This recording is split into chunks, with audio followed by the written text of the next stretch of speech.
Good evening, everyone, and a very warm welcome to you all. My name is Jay. I'm your host for this evening.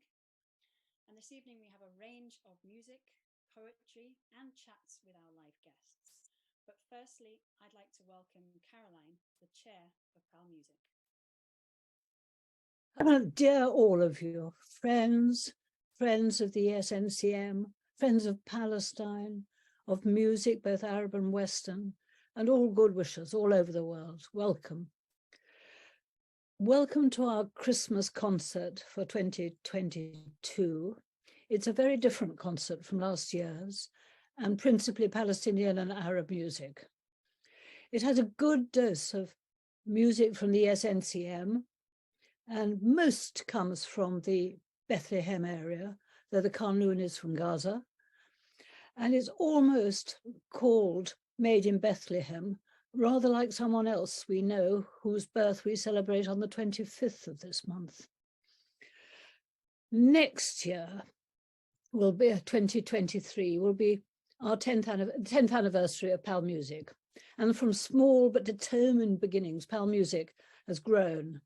But it continues with its primary purpose to be the British friends of the SNCM, which I will spell out, the Edward Said National Conservatory of Music, to support young Palestinian musicians whenever we can, and to promote more cultural awareness of Palestinian music and the diverse and rich musical heritage and current work of Palestinian music.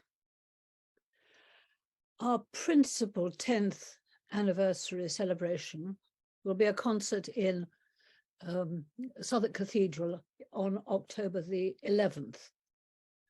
But we're going to be having other concerts before this through the year. May I ask you all to sign up to our newsletter for updates, because that will give you some information on what we're going to be doing this year. And it being our 10th anniversary, it's going to be exciting and wonderful. Actually, as all our works are. We continue, when financially possible, to fund exceptional young Palestinian musicians over here. In 2022, we, along with some very generous help, have supported Mark Kawas, a piano scholar at Cheetham School of Music in Manchester. He has done exceptionally well and is now on a full scholarship and will make his concert debut at our Southwark Cathedral concert. We are again, last year I had to tell you that we had to postpone our long distance learning for lack of funding, but we are again funding long distance learning to Gaza and to the West Bank, and are grateful to musicians from Trinity Laban for teaching. This music gives young people such hope and a difference from their normal life, and I'd like us to continue as long as we can doing it. This year, as a quick roundup of what we've done this year, we held our first face-to-face concert after COVID in Bristol with Iyad Sughaya in St George's last February. Then we benefited from our 2021 online auction, in which we raised far more money than we expected, thank God, and gave 3 live concerts, but of Western music this time. We had the trio Goya with Maggie Cole playing, Maggie Cole, a harpsichordist, playing in Twickenham, Stephen Islis and Melvin Tan playing in a Dorset church, and our trustee and wonderful supporter, Wissam Bustani, playing with Alex Schramm, again in Twickenham. We hope we'll have many more concerts this year, and we hope also to do another auction in the autumn of 2023, and we hope for as good results as before. And it's up to all of you to help us create good results, please. As to Palestine, the situation gets ever more difficult, well, as it does in so many areas of the world, but Palestine has an extraordinary series of difficulties to overcome. Recent restrictions make it increasingly difficult for the SNCM to access EU and US government funding and be able to invite musicians to teach there. at the ESNCM. Norway, not in the EU, has been luckily very generous. But the situation means that the ESNCM is more reliant on groups like PalMusic for funding. So please, sorry to ask for funding, but please give generously.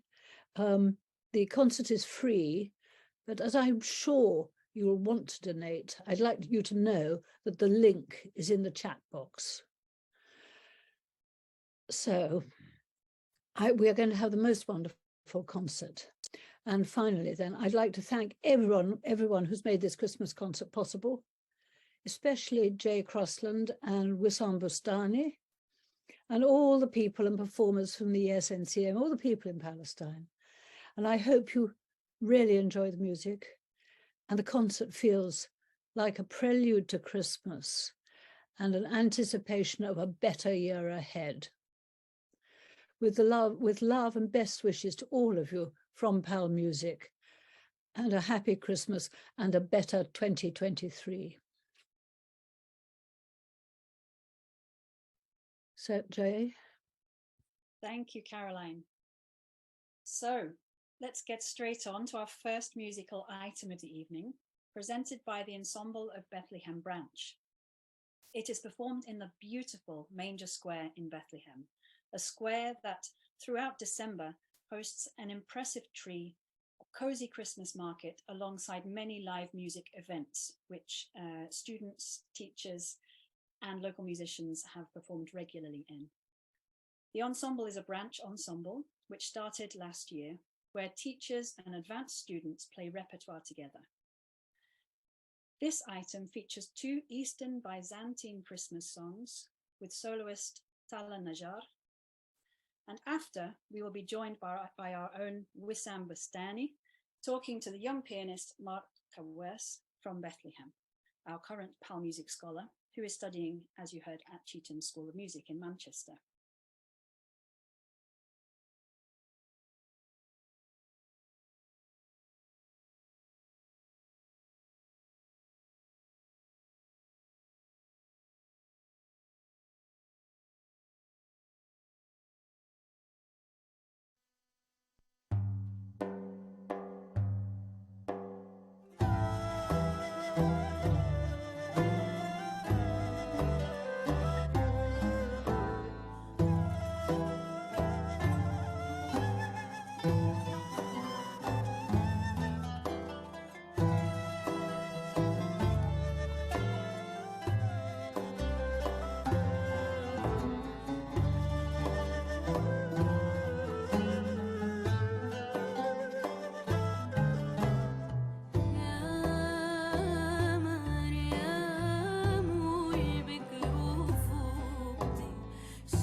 Okay, so hello everyone.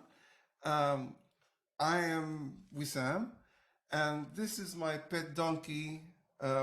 Actually, the favored mode of transportation by profits, and very eco-friendly as well. So I have great pleasure, absolute pleasure, to welcome Mark Kawas, who is a PalMusic scholar now studying at Chetham's. I was a student there when I was a kid, about your age. Actually, it's 2 years older than you when I went. And so I'd like to ask you a few questions, Mark, if I can, and then we'll play your video. Um, what's life like at Chet's? Hi, Sam. Thank you for your kind words. So, I'm to put it in one word, I would say life at Chet's is amazing. There's so many opportunities that I'm being exposed to at the moment, and there's so much that's helping me develop as a musician, and there's so much that I'm just able to see and do. And I'm generally happy with the musical education. Are you the only Arab musician there, or is there anyone else at the moment? Uh, there's not anyone that I know of. Okay. Right. So, what do you see as your most compelling musical and technical challenges, for your playing, for your music going forward, and for your career? What are you really focusing on now in your playing? So during the past school term, I've been working on a big program which I've played in a concert which PalMusic organized last weekend. And in that I played music by Bach, Beethoven, Chopin, Rachmaninoff, and Ginastira. And so I suppose that was a big challenge because it was a big program and I worked really hard on that. And at the moment, I've started learning concerto. It's Beethoven's Third Concerto, which I'll be hopefully playing for the PalMusic's 10-year anniversary concert in October. And that's giving me a lot to work on at the moment. And So when you're preparing, say, a recital of, I don't know, 50 minutes of music, is your preparation any different? Does it pose any different challenges compared to playing one 10-minute piece in a class or in a concert? Does it change the way you practice in any way? well, definitely, of course it does. And when you're working on a single piece, you're working on perfecting that piece. Well, you can't really get perfection in music, but giving a true and vulnerable performance, which showcases what the composer wants in that piece, and at the same time communicates to the audience. But when you're playing a big program, it's about linking that whole program together and making sure that that program is interesting in a way that is expressive and is communicative to the person listening to it. Great. Okay. And I have one last question for you. It's actually a question I'm also going to ask Muhammad later on. So, what do you hope to give through your music? And also, what does music give to you? So I'd say that I hope to give peace to the world through music. I mean, as a 16-year-old boy, there's not much I can do to help political situations, but I can help by making the world a happier place and by actually making people aware of what the situation is in Palestine. And I'd say music is where I go. It's where what I turn to in my worst times. I can honestly say that I love music and music loves me. And therefore, I like developing a relationship with music where it helps me and I help spread it. Habibi, Mark. Great. Absolutely wonderful. So I'm going to play a Rachmaninoff prelude of yours that I think you recorded a few months ago, maybe 8-9 months ago. So here it is. Thank you, Mark. Thank you and all the best with all that you do.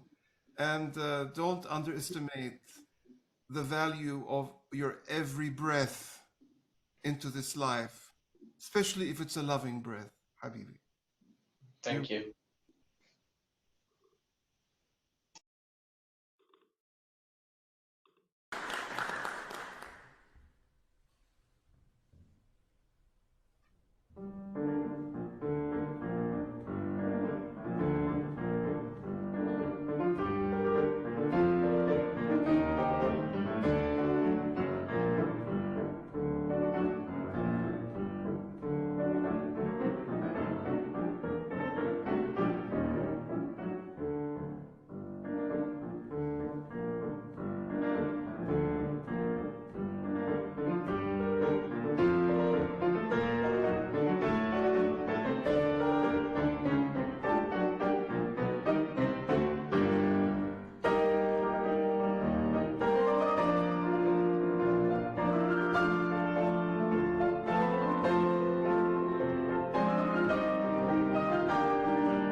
Wonderful, Mark.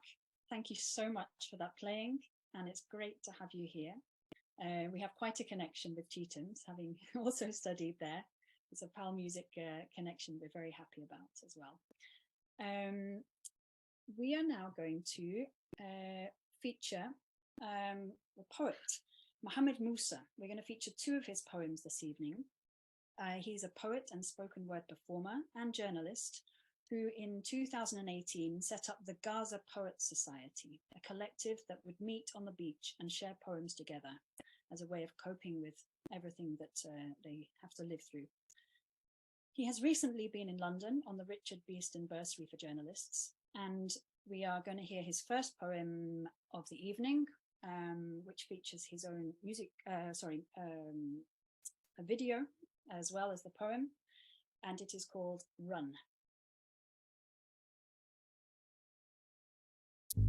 I pick up my pen and let my life wash over me. I write. Run, just run. Leave your cup of coffee, don't look back. Run. You enter your house, hoping for rest in the dark. Run.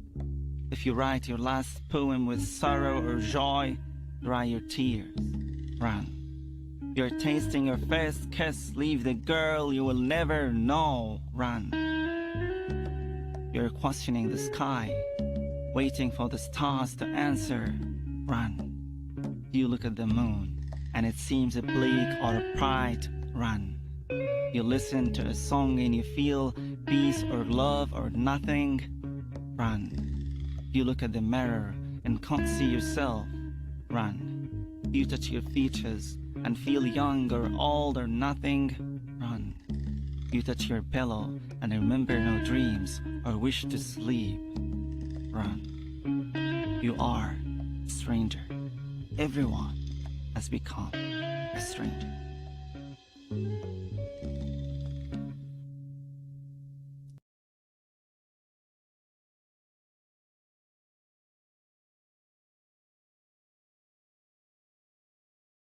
And now on to our second musical feature from the ESNCM this evening.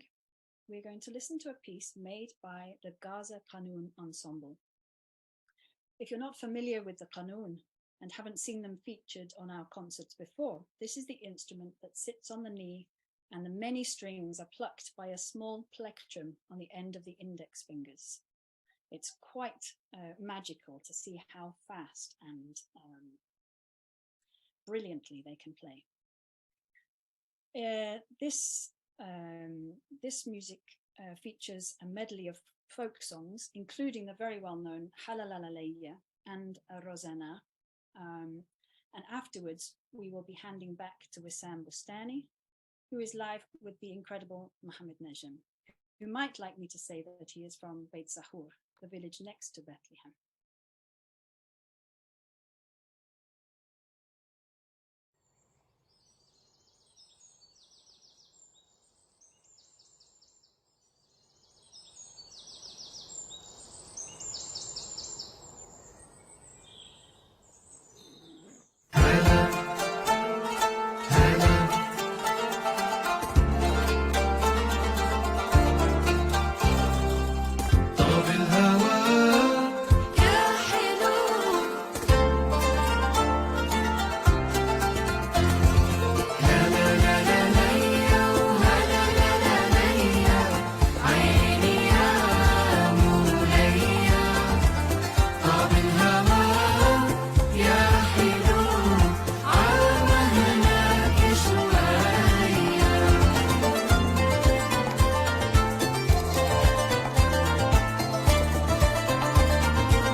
in 2013 and 2014, I had the pleasure to spend time in Gaza with the Gaza branch of the ESNCM. Very, very dedicated group of students, and we can see the result of that, and a very dedicated group of teachers who put so much effort into producing ways to show what everybody is doing. And our program supporting this with the LDL, the long distance learning, is just part of trying to support what is a very, very enthusiastic and talented group there. So it's great to be able to feature them tonight. It is now my absolute pleasure to introduce Vera Baboun.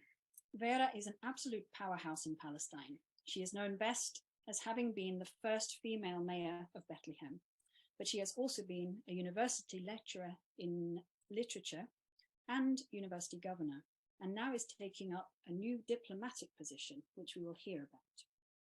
We are incredibly grateful to Vera for making time to talk to us in the middle of preparing to move country.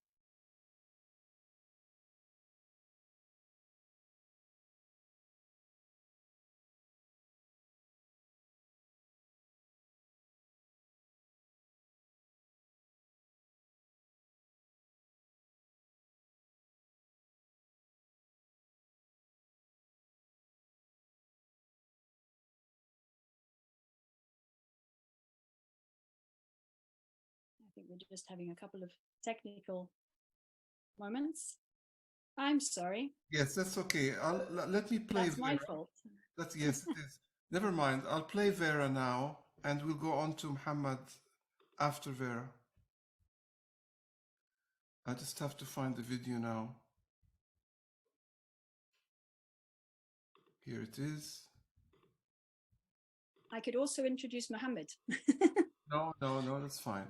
Great. I Okay, love it when we Vera. improvise in live. Hi, Vera. Thank you very much for joining us.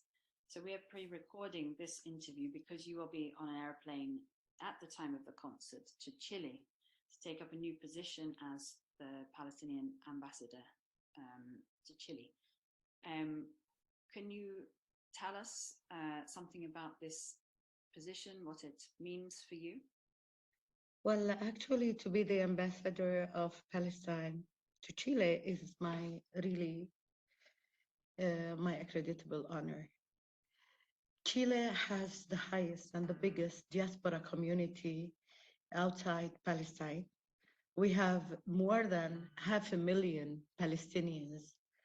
A big part of them are from the district of Bethlehem. And so it gives a different dimension, being a Bethlehemite going to Chile as well, though the ambassador represents the president and the government in the other government and to the other president. So I hope it will be a very fruitful representation between Palestine and Chile, my presence, and I will do my best. That's it. How exciting. And you spent 5 years, is that right, as mayor of Bethlehem in the past. And how do you see this role compared to that? Is it very different, the type of work or the type of representation you do? Actually, it is completely different. To be an ambassador is to be part of the diplomatic dimension. To be the mayor is to be part of the public service and serving the city and its citizens. As you know, I've been the first woman mayor to be elected to the city of Bethlehem since its inception in 1872. And the way, though I believe as a mayor, mainly as the mayor of Bethlehem, also you have somehow a diplomatic political message that you need to reflect about the situation in Palestine in general, mainly since Bethlehem is the universal city of the message of peace. and hope. From this small city, the huge message of benevolence and peace and love was given to the world. So I used to be keen to serve the city and its citizens on one hand with all the daily services, and on the other hand, the no, it's the political message of Palestine. I used to be keen to reflect it from my small city of Bethlehem. So you have to carry both roles. Thank you. And after your background, which was actually like mine in literature and education, how do you think that prepared you for these challenges, or how did you find that? It was immense. It was immeasurable. Being exposed and being in a completely professional life with the world literature enhanced my capacity to deal with many things. If you're talking about literature, the literature is the world itself, is the experiences of every human in a different culture, of a different civilization. When studying literature, you do not study or you do not read the novel per se. Behind every novel, there is an author, and behind an author, there are life experiences. You have literary school analysis, so you study also theories, and by studying the theories, literary theories, you get into another dimension, to know history, to know philosophy, to know every part of your life in a way or another. Reading novels, reading poetry, is reading humanity per se. And that enhanced my understanding to different aspects of our challenges as a humanity, our opportunities as a humanity. And so I remember very well when I read Sula by Toni Morrison. It was my first novel to see in my master's degree. And I read a lot of my Palestinian pain in that novel. So you could see the shared pain. You could see how the remedy could be born as well, you know. So it is, in many instances, you see your life projected in other novels, and you gain. It's not simply history. Literature for me, it's history, the present, and the future, because it's a journey of humanity, a journey of cultural exposure and sharing. This is what helped me through bridging my own experience as a Palestinian woman to other. And that was a lot of empowerment in that journey in literature. I didn't deal simply with theories.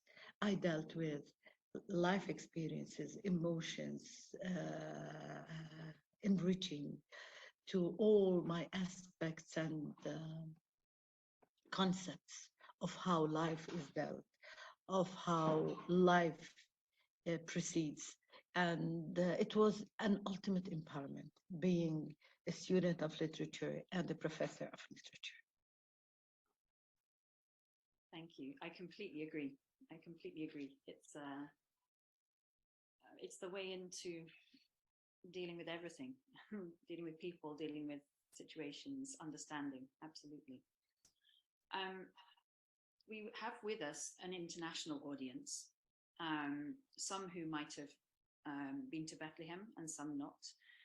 Could you describe Bethlehem from where you have lived there, you are from there?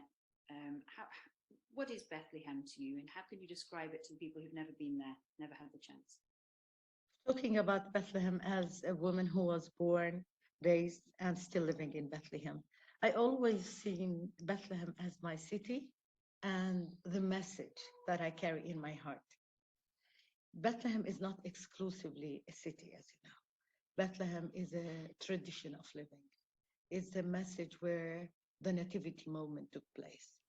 For me, it is incredibly important and significant. As for the city, as you know, Bethlehem is part and parcel of the Palestinian context. And today that city, that small city of Bethlehem, is encountering predictable challenges, political challenges that fact, its economic vibrance and living conditions. Still, while we live inside Bethlehem as Palestinians, we still carry that resilient spirit to be, that resilient spirit to encounter the abnormal living conditions, but waiting for a solution. Today, Bethlehem is completely separated from Jerusalem by the apartheid wall. And unfortunately, today, there is a gate as well in that wall. And you can see that that gate is closed in many instances. And you imagine you are living in not only in a walled city, but a gated city. And that is totally abnormal and unacceptable. In the past, people used to build walls to protect themselves build walls or gates, and that was centuries ago. Today, we in Bethlehem, as Palestinians, and the other cities in the West Bank, but mainly Bethlehem, it has that gate, and you see it, and you feel yourself, someone close, built that wall, and put that gate, and has the key. This is not acceptable in this new era. And we are the only nation still under occupation. And so you can imagine how people, how citizens inside that wall perceive this reality. Today, Bethlehem is also separated from Jerusalem. And for us as Christians, for example, it is that path of faith that connects Bethlehem to Jerusalem, the moment of the Nativity, to that moment of the resurrection, the Holy Sepulchre and the Nativity. Generations today living in Bethlehem, a new generation from 2003 up till now, hardly have the capacity to visit the Holy Sepulchre as normally as it can be, because you need a permit to get out of that gate, to get out of that wall. And if talking about the whole situation of the district of Bethlehem, as you know, checkpoints all over surrounding all its borders. So you feel yourself checked, you feel yourself controlled. And yet, we are still trying to resiliently remain. But my concern as Vera, as the mayor, as the citizen, as the believer in the importance of liberty and justice, it is impossible to keep this reality, this political reality in our part of the world. And in many instances, I question and I'm concerned that this resilience will convert into acceptance of an abnormal reality. And that is not right for people who believe that we are equal as human beings.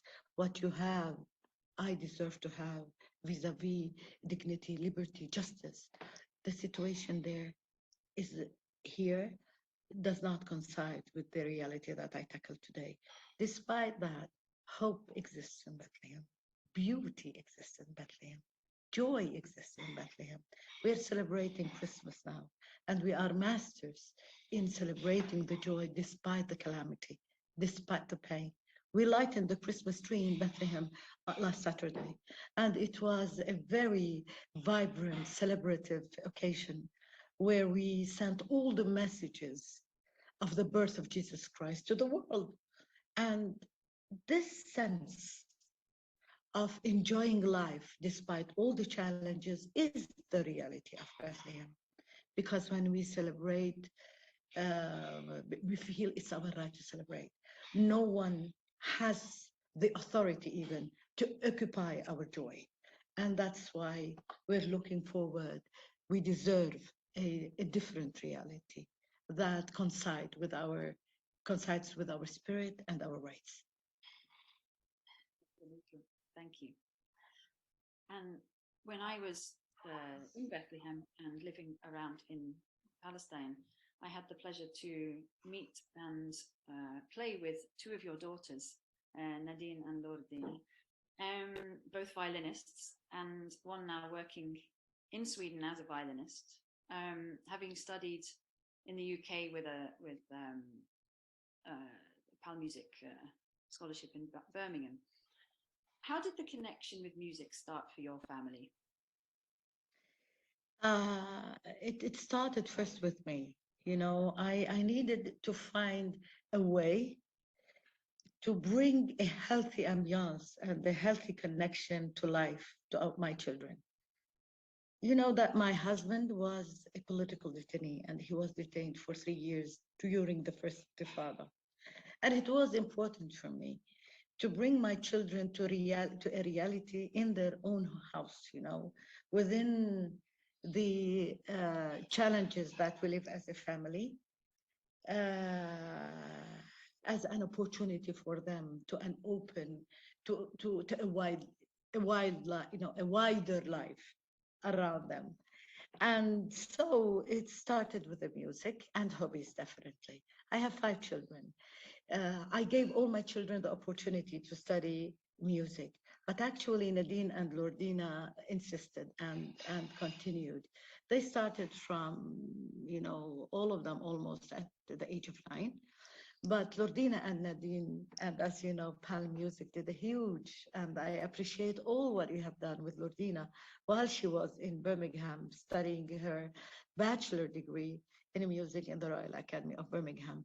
I remember Lordina once told me, Mom, if the world can't come to us, we go to the world through our violin and our music. And through our music, Mom, we express ourselves, we play, we share. Even we start losing that sense of pain by playing music. Music for Lordina and Nadine was not only a hobby or a profession, it was all about the entity of a Palestinian young woman to go to the world, to welcome the world to their part through music. And I think music and the instruments were my third companion in at home. You know, it's been there, part of the education at the house. You know, because music is a very prominent companion, not only to the ambiance and in the ambiance, but to the spirit. And I was in need to see my children carrying a very healthy spirit. You know, seeing their father being detained, even his place of work was totally demolished. I didn't want unhealthy children with anger or with pain. No, I wanted them to be ready to encounter the world with open hearts, and music did it. So somehow along the lines of what we were saying about literature, that gives you an understanding to go forward with. Yes, indeed, indeed. Is that how you see music having an effect in society, that it gives that the opportunity to learn, to have culture in the society helps to give meaning, so to give strength? How do you see the importance of music in a society living what Palestine is living right now? Music is not simply a hobby. Music is also about your entity, a human entity, cultural entity. And for us as Palestinian, it transcends our political entity as well, whether through words, songs, or music. We as Palestinians have a very rich cultural heritage, reflected even in the music and the songs and the hymns that we have. So in Palestine, in specific, music is a mode of resistance as well, a very beautiful mode of resistance that says, we are there. We are the sons and daughters of a very rich history. For those who try to deny our existence, on the contrary, even our music, our cultural heritage, our food, our dresses, that cultural entity is very important for us as Palestinians. As for the other factors, as I told you, the instrument is a very, very important partner, a very important companion. I remember Lordina when she was 12 years old and when her father passed away in 2007. The instrument was a very healthy companion. Lordina used to go and play that music. And it all together, she has grown up with a language, with a mode of expression that I saw Lordina in the future, and Nadine as well, a very healthy young girl. Her sister, for example, Natasha, decided that she will go to basketball, and she excelled. And today she's in the national team. And here comes the way I see life. It's about how much you can give and how much you can take. It means as a woman who was taking care of her children as an only parent, music and other hobbies helped me to see my children in a completely healthy ambiance. And I need to thank all, by the way, all those who build these capacities in my children. And I need to thank them as well for being ready and committed to that. So yes, music, as I mentioned, as Palestinians, it's part of an important part of our entity. And at a personal level, it helped me raise my children, see them happy. And this is all what I wanted. I didn't want to suffer more than it should be. And so music was part of this kind of the healthy building of my children. And one final question. You, I think, are quite a role model for especially younger women, young girls who want to make a difference. What would you say to them as they start out this journey of wanting to make a difference for humanity, for Palestine? You know, sometimes for young women, they try to speak, they try to say something. And they feel that they are unheard. But I tell them, though you are unheard, you exist. And you need to work diligently to be there on that place where the decision-making process takes place. Change also depends on the participation of women on the decision and in the decision-making process. 50% of our population is women. And today we need women to be there, to be part and parcel of the change process. I remember very well, as a gender specialist and researcher, as I became the mayor of the city of Bethlehem, the first expression I heard is that, Vera, you broke the glass ceiling. But for me, it wasn't only the breaking of the glass ceiling. For me, it was important how to sustain in that place and to help other women to be in that place, in that position, because change, you can find it there through the decision-making process. I have taken a road not taken as the first woman mayor. And I tried my best to prepare the road for other women, young women to follow, and they did. Change first come from you. Be the change that you want to witness in the world. And that is my very significant message to every young woman. To be is easy, but you need to have a decision in order to be. And by the way, yes, I did it. I decided that I cannot simply surrender for all the challenges that I lived. But I wanted to be part of the change. And I started with myself. I remember very well that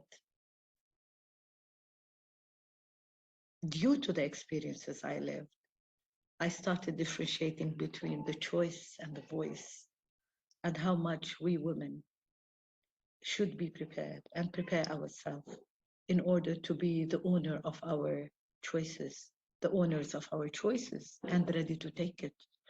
And yes, to every woman, be the change that you want to see in the world. If you start with yourself, you can proceed. It's a long journey, but it's a fruitful journey. Vera, you're very inspiring.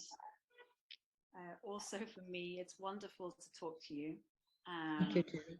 Thank you so much for your time in this busy time of getting ready to go. We wish you a very fruitful and enjoyable and wonderful time in Chile. Hey, first I need to thank you at this person, at this level, you know, for doing the interview and giving me the opportunity to be with you and among you.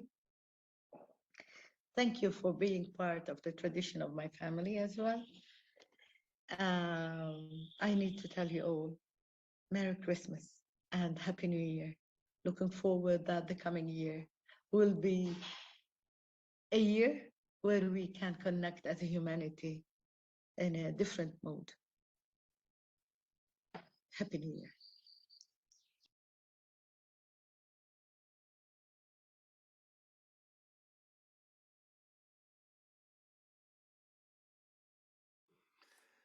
Wow, what a remarkable woman. Very inspiring. Thanks for this wonderful interview, Jay, with Vera. I knew Lourdina when she was a scholar at the Birmingham Conservatoire, and I see where she gets her energy and her dedication from. Really beautiful. All right, so we were meant to have part of Muhammad before Vera. Now we're going to have lots of Muhammad. So I'm going to go straight into playing one of the videos that I had planned, and then I'll ask Muhammad some questions. So this is a video that of a concert at the Union Chapel here in London, actually, not too long ago, I think. And it's a piece called Bus. And Muhammad, I look forward to chatting you after this.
what a fantastic improvisation. Welcome, Hamad. How long ago was this concert? I think just before the confinement, before COVID. Hello, everyone. Fantastic. And you met the musicians when you came, or you knew them from before? No, that's my group, actually. This is my band. And that was a piece called Bus from one of my pieces that we performed together. And we have been together since 2016 now. Okay. So, Muhammad, I don't know if you remember, but I certainly remember when I first met you. I was actually, I think, on my first trip to Palestine, and I did a class in Bethlehem.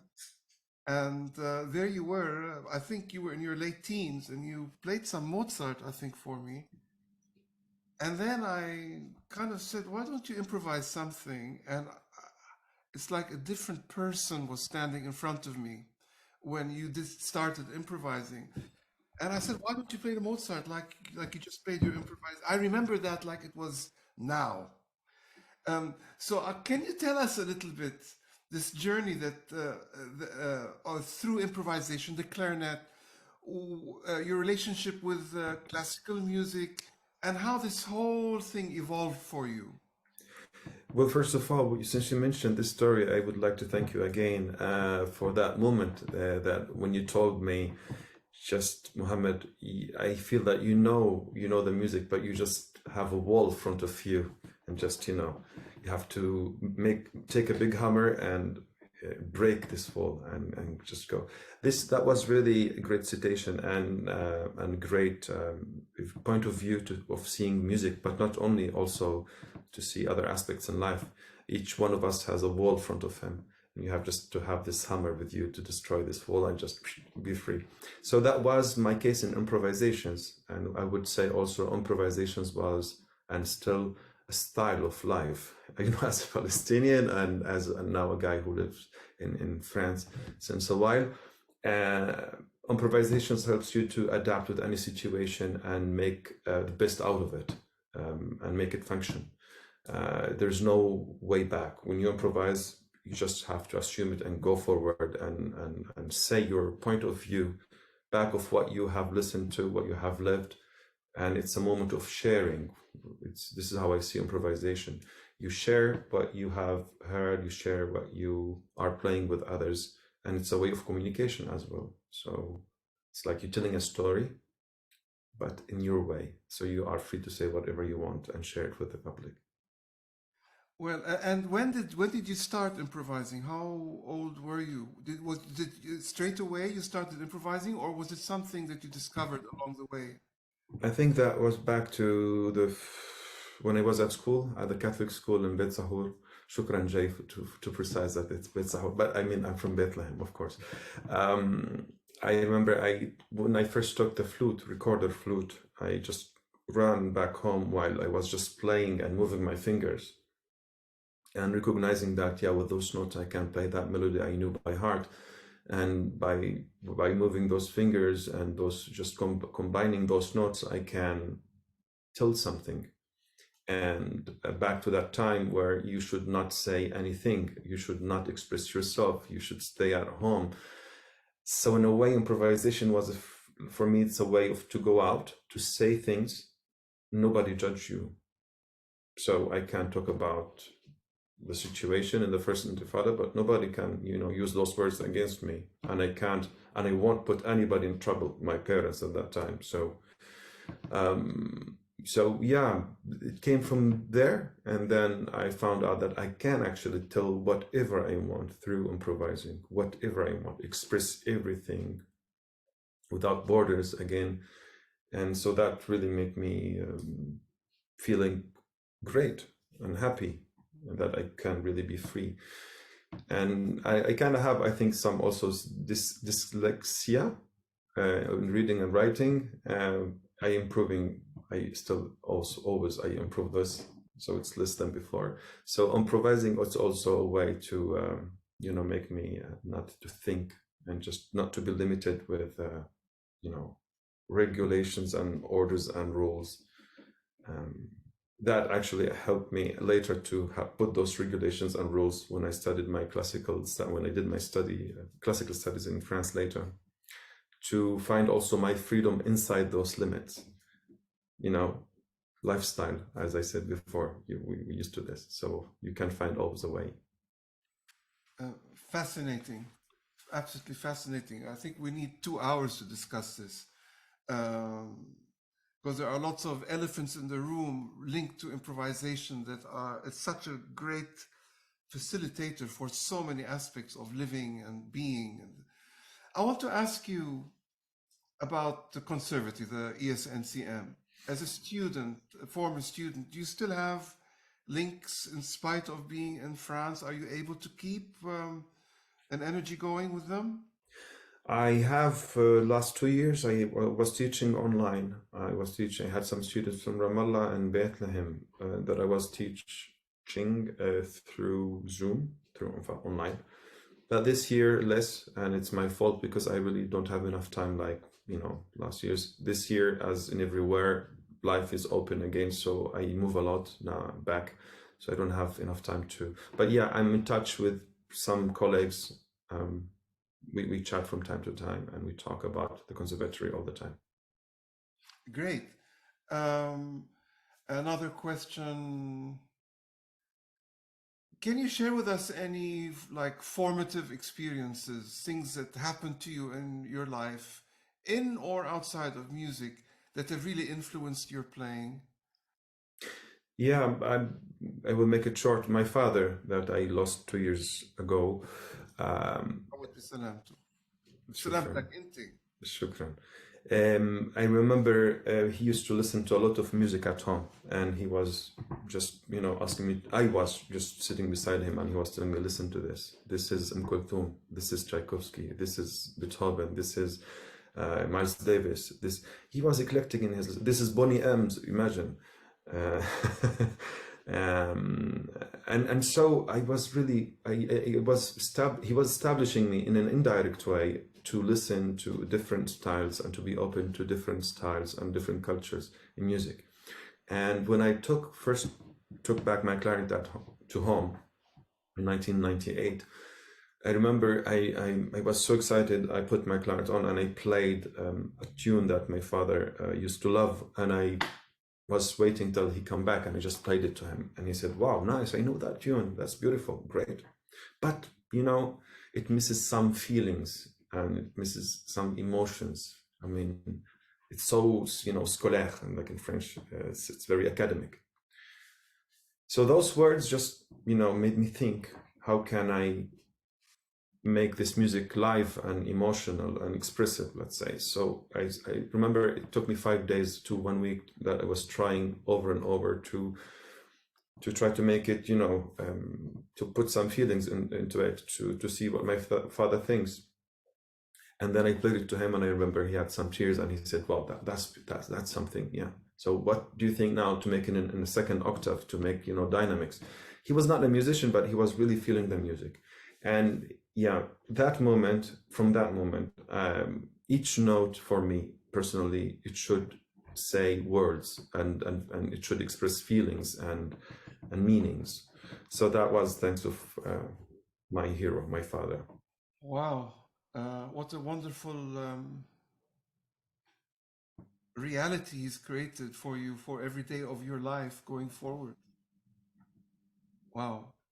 Thank you for sharing that with us. Thanks for this question. I'm going to ask you one last question before I play the second video. Yeah. Do you teach? And if you are into teaching, what does teaching represent to you in your musical life? And in my human life also, more even, and of course music, but you know, as also as a teacher, I remember again when I took this lesson with you, I saw your eyes brightening, and because it was your passion actually, and this power you have was sending, and this passion that you tried to transmit to us at that time and that day also, I think it was transmitted because I do teach, yes. I'm academic supervisor in a project called Demos in the Philharmonic of Paris. So I'm responsible on 8 villages in the north of Paris, in the northern region of Paris, called Est Ensemble 93 department. So I manage the program and I choose the program along with the conductor, and I'm responsible on almost 100 kids and 20 musicians. So, and I teach in one of those cities.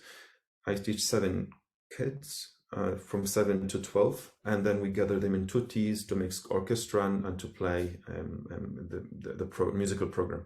So teaching is very, very important to me, because I think since I spent a lot of time without teacher, and I was meeting some teachers from time to time, I think I was frustrated that, you know, I did not have this support often, like those words you told me, and so also some other teachers also, that, you know, they motivated you with those words. I felt and I feel that I have those tools to replant this seed to the others, to motivate them to focus on the positive things and to transmit the message musically and humanly. When I see my students that I worked with back to 2011 and 2014, and I saw them now in everywhere in this world playing and continuing their studies, it makes me so proud and it touches me. So yeah, it's very important to me, because it makes me also discovering every time I teach new things, technical or musical, that it was complicated or it didn't have a title. It's there, but it didn't have a title. But when you start explaining it to the kids or to the students, that's how it is. Yes. Then when you play it professionally in a concert, you think of it and you deal with it also I mean, I don't know, you find answers. I think when you teach, you find answers, you give answers, but you find also answers to yourself. And humanly, it's sharing it. What do you need better than that? And I suppose most of your students also are inspired by you to improvise, or? Yes. When you tell them, this is the notes, this is what we have to learn, of course, those are the rules, this is the position, the posture. And from time to time, I just tell them, well, now just say what you want. You have like a groove theme, and then they start improvising.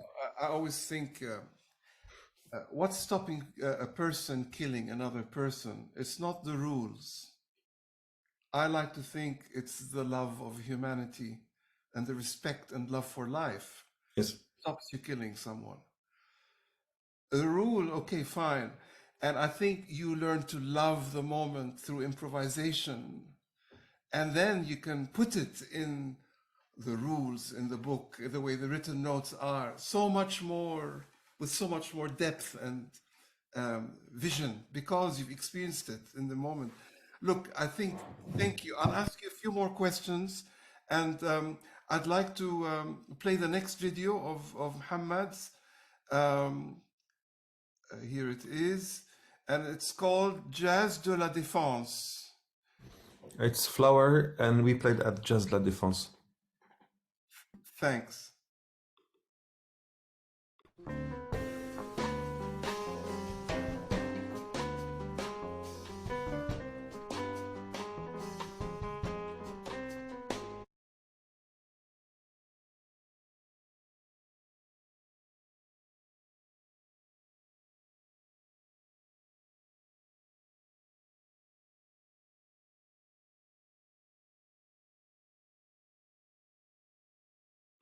So the next video is called From Bethlehem to Angers, Angers, I suppose.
Thank you.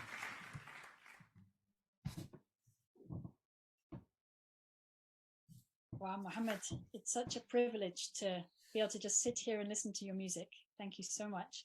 Before we listen to the final music from you, we're going to hear from our poet of the evening. After discussing with Vera the importance of music and literature for people to be able to face the situations they face, it's very fitting to hear more from Mohammed Musa. About his poetry, he says that living in a besieged city and occupied country has taught me to snatch the sweetness of life from the bitterness of miseries. Mohammed Musa has released his debut book of poetry in English, which is called Flamingo, and it can be ordered through the Facebook site Gaza Poets Society or on the email gazapoetssociety@gmail.com. We'll try to drop that in the chat. We're now going to hear our second poem of the night from him. It's written and read here by Mohammed. And the poem is called Small Hope. And afterwards we'll go back to Mohammed Najim. Small hope. Are you glad you're still here? After running away from extinction all these nights, do you still want to meet the first light? It has been a month since the war fell away. Today, in the midst of ruins, gloom, and loss, your rosebush and pomegranate trees blossom in our home garden, and a small hope blooms in my heart that I might live until tomorrow, to pick them up, to hand them out to you.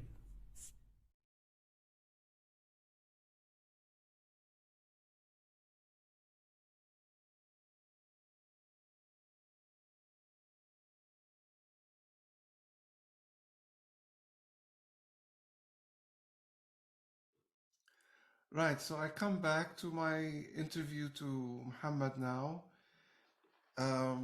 Before I play your last video, Muhammad, I want to ask you the same question I asked Mark earlier on. In fact, a lot of the things that I work with apply to really young kids and to really old people. I don't believe in kind of age or levels, that there are certain truths that are common to everyone.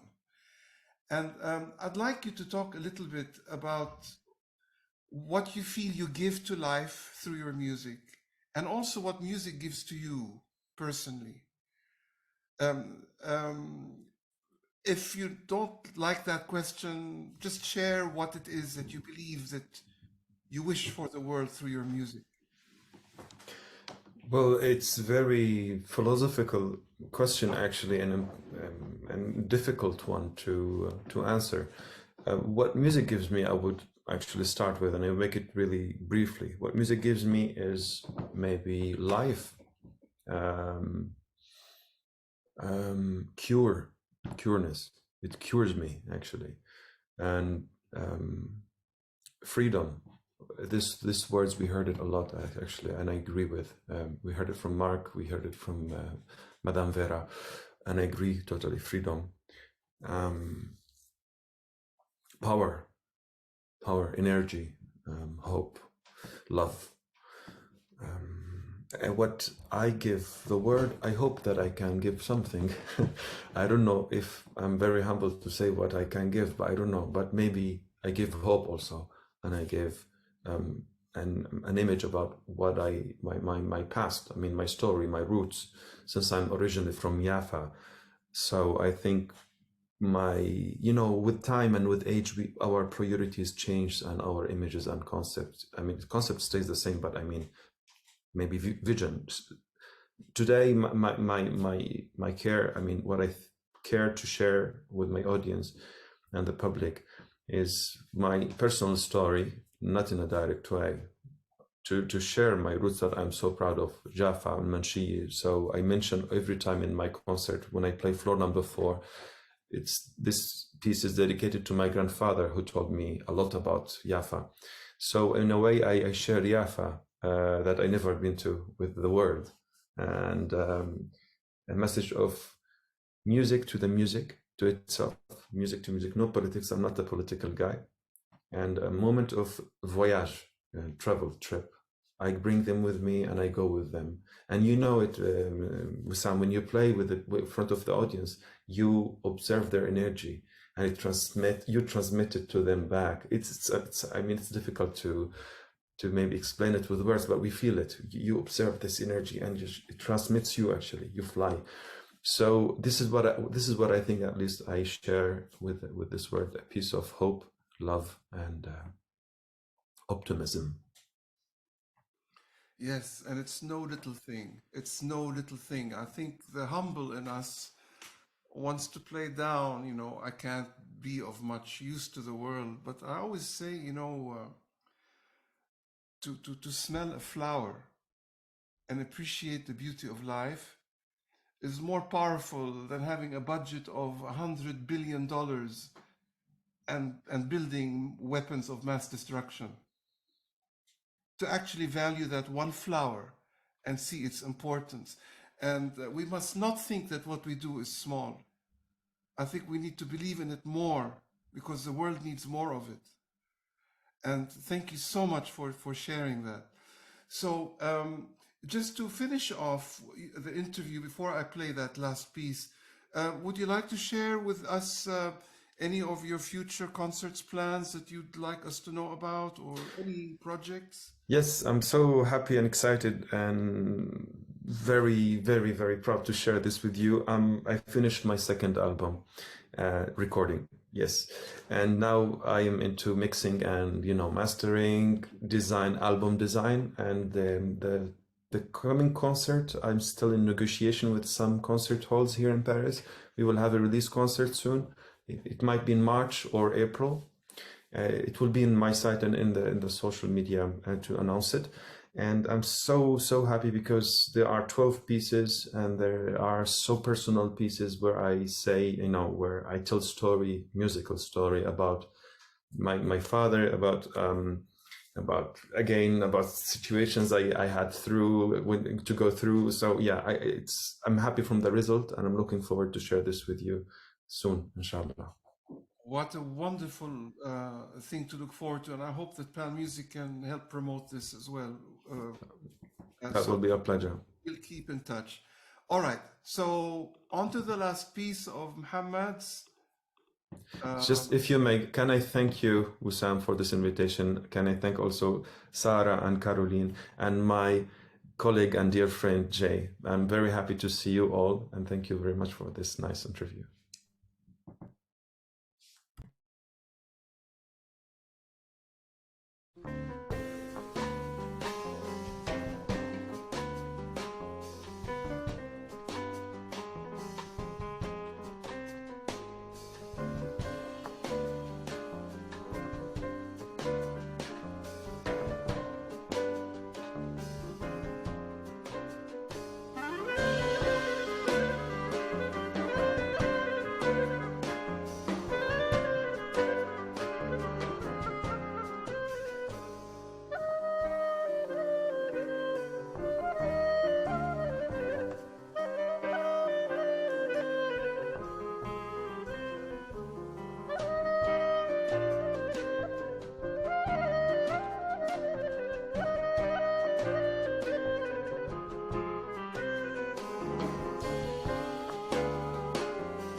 And with that, we have reached our final musical item of the evening. But before we listen to it, I would like to take this opportunity to thank the contributors, Mohammed Nejam, who we just heard this wonderful music from, Mark Kawas, Vera Baboon, and Mohammed Musa. And of course, thank the Gaza, Ramallah, and Bethlehem branches for their ensemble pieces. I would also like to thank Caroline for her words, Wissam for the wonderful interviews and dealing with my going off-piste on the running order this evening, and of course to all the committee for all of their ongoing work to try and raise funds for the Palestinian music students and raise awareness of the beauty of Palestinian music and culture here in the UK. We would also like to thank all of you for being with us this evening. Your presence and support is much appreciated. I remind you one more time to have a look in the chat at all the links that we've been sharing, links for donations and for further information about PalMusic and the artists. It only remains for me to wish you all a very Merry Christmas and offer our best wishes to you and all in Palestine for the new year. We will finish with a very Christmassy performance from the students of Ramallah branch in a style we are all very familiar with after the last 2 years of lockdown. And it gives us the opportunity to appreciate everyone's home Christmas tree lights. It features 2 Arabic Christmas songs, Moran Tahu and Jay Layla Yeswa. This is Jesus is Arriving Tonight. Thank you all. Merry Christmas and good night.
طولت كتير السهر يا ليل